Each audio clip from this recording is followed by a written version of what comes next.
Երևանի ընդհանուր իրավասության քրեական դատարանի շենք են ներխուժել դիմակավորված իրավապահներ և դատավոր Արտուշ Գաբրիելյանին գետնին տապալելով, ձեռքերը ոլորելով բերման ենթարկել։ Ավելի ուշ պարզաբանվել է, գործը կապված է կաշառքի հետ։ Ձերբակալության պահին Գաբրիելյանը դատական նիստ էր վարում։ Գյումրիում բախվել է 5 տրանսպորտային միջոց՝ Ford, Opel, Gaz, Mercedes-Benz և ահազանգով դեպքի վայր մեկնող փրկարար ծառայության ավտոմեքենան։ Մեկ մարդ մահացել է, 6-ը վնասվածք ստացել։ Վրաստանի նախագահ Միխայիլ Կավելաշվիլին ՀՀ նախագահ Վահագն Խաչատուրյանի հետ համատեղ ասուլիսի ժամանակ նշել է, որ արագորեն փոխվող աշխարհաքաղաքական միջավայրում տարածաշրջանում կայունությունն ու խաղաղությունը շատ կարևոր է։ Նա հուսով է, որ Հայաստանն ու Ադրբեջանը շուտ կստորագրեն խաղաղության պայմանագիրը։ Մայրաթորի տեղեկատվական համակարգը հայտարարել է, որ Տալինի Սուրբ Գրիգոր Լուսավորիչ եկեղեցում ՀՀ վարչապետի այցի առիթով Բալթյան երկրների հայոց թեմի առաջնորդ Վազգեն arczepiskopos Միրզախանյանի որոշ մտքեր և դատողություններ խիստ սուբյեկտիվ են,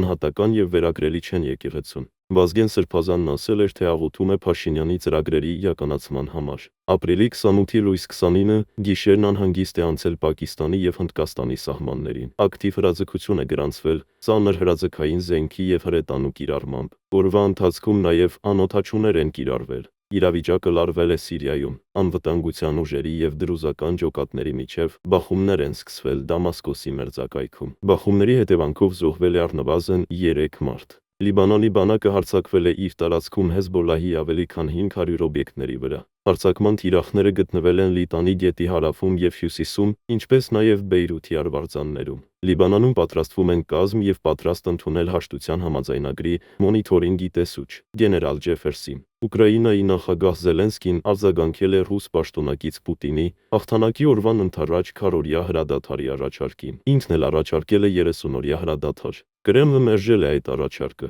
ԱՄՆ նախագահ Դոնալդ Թրամփը Ատլանտիկ ամսագրի հետ զրույցում վստահություն է հայտնել, որ Ուկրաինան շատ շուտով կջարդվի և ինքը փորձում է փրկել այդ երկիրը։ Կիևին նոր զենքեր տալ չի պատրաստվում, համոզում է չկռվել։ Թուրք սեյսմոլոգ Նաջի Գյորյուրը կանխատեսում է Ստամբուլի ավերումը ուժեղ երկրաշարժի դեպքում։ Ըստ պրոֆեսորի, Ստամբուլում 6.2 մագնիտուդով երկրաշարժը մոտեցրել է ավելի հուժկու ցնցումը։ Գյորյուրը կանխատեսում է 7.2-ից 7.5 մագնիտուդով երկրաշարժ Մարմարա ծովում։ Չինաստանի Լիաոնին նահանգի Լիաոյանգ քաղաքի ռեստորանում բռնկված հրդեհից զոհվել է 22 մարդ, վիրավորվել 3-ը։ Ռեստորանի տնօրենը ձերբակալվել է։ Հրդեհի պատճառը պարզելու համար հետաքննություն է սկսվել։